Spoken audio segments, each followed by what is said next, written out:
La défaite du PSG face à Manchester United, les prestations plus que décevantes de Neymar et Mbappé, Marcus Rashford érigé en roi d'Angleterre, le retour de la Ligue des Champions pour l'OM ou encore la prise de parole de Mediapro, voici le menu du jour du journal de Made in Foot.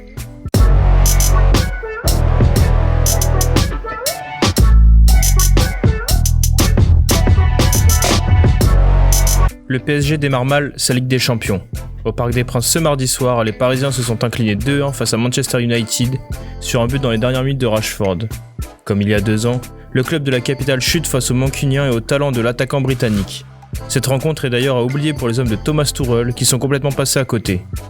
Aucune intensité, pas de bloc défensif solide, pas de mouvement en attaque, aucune solidarité à la perte du ballon, bref, le PSG a fait un non-match et le paie cher. Avec un 4-3-3 très défensif puisque Danilo, Herrera et Gueye étaient associés dans l'entrejeu, Thomas Tuchel a laissé les clés du camion à ses deux stars, Neymar et Kylian Mbappé. Les deux joueurs qui ont coûté près de 400 millions d'euros à eux deux ont toutefois été plus que décevants. Le Brésilien peu inspiré hier s'est renfermé dans ce qu'il fait de pire. Des gestes parasites, des critiques envers l'arbitre et finalement peu de football.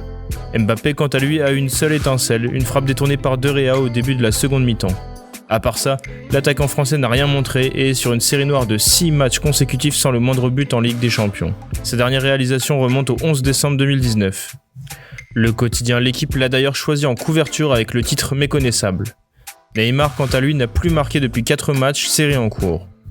Pour le Mirror, un média britannique, Neymar et Mbappé ont tout simplement handicapé l'équipe à cause de leurs trop nombreuses touches de balle. En face, Manchester United a pu compter sur 2 hommes en forme, Bruno Fernandes, auteur du but sur penalty et véritable chef d'orchestre de l'équipe, et Marcus Rashford. Déjà buteur au parc il y a 2 ans dans le temps additionnel, le Britannique a réitéré l'exploit hier soir à la 87e minute. D'une frappe croisée à ras de terre et hors de portée de Navas, le gamin de Manchester a offert un précieux succès aux siens.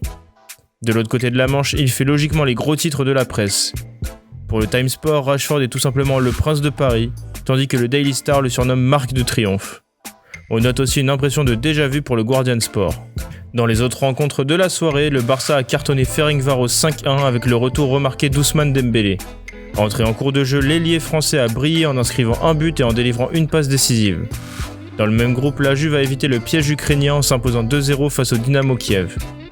Enfin, le Stade Rennais peut avoir des regrets sur sa première en Coupe d'Europe. Plutôt joueurs, les hommes de Julien Stéphan n'ont pas réussi à s'imposer face à Krasnodar, mais récupèrent tout de même un point avec ce nul un but partout. Chelsea et Séville, les autres équipes du groupe, se sont aussi laissées dos à dos, cette fois sur le score de 0-0. Pour refermer le chapitre Ligue des Champions, on part en Grèce avec l'Olympique de Marseille, 3e club français qualifié, qui entre en lice ce soir face à l'Olympiakos. Les Phocéens peuvent compter sur la quasi-totalité du groupe, excepté Boubacar Kamara, suspendu pour un carton rouge reçu en décembre 2018 en Ligue Europa.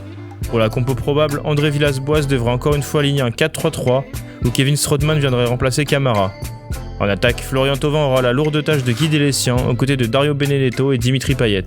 La prise de parole de Mediapro était très attendue, elle est tombée ce matin. En conférence de presse, Rome Roures, le président du groupe sino-espagnol, a fait un point sur l'engagement de Mediapro avec la LFP. Le dirigeant a clairement fait savoir qu'il ne comptait pas abandonner les droits de la Ligue 1, mais qu'il souhaite bel et bien renégocier les droits pour cette saison, la faute au coronavirus. Nous avons gagné un appel d'offres il y a 2 ans. Il n'était pas surpayé en comparaison avec les autres ligues européennes. Pour 80% de la Ligue 1 et 780 millions d'euros, c'était un prix correct. Notre projet était pour 4 ans, nous le maintenons. On savait qu'il ne serait pas rentable dès la première année. On savait qu'on n'aurait pas des millions d'abonnés dès le premier jour. On se tient à ce projet. Nous sommes avec la Ligue dans un processus de confidentialité. Cela veut dire qu'il y a des choses que je ne peux pas vous raconter. Rome Roures a fait savoir que ce processus de confidentialité allait durer plusieurs semaines afin que Mediapro et la Ligue trouvent un terrain d'entente. Merci à tous de nous avoir regardés, n'hésitez pas à liker, partager, commenter cette vidéo et à bientôt pour un nouveau JT Made in Foot.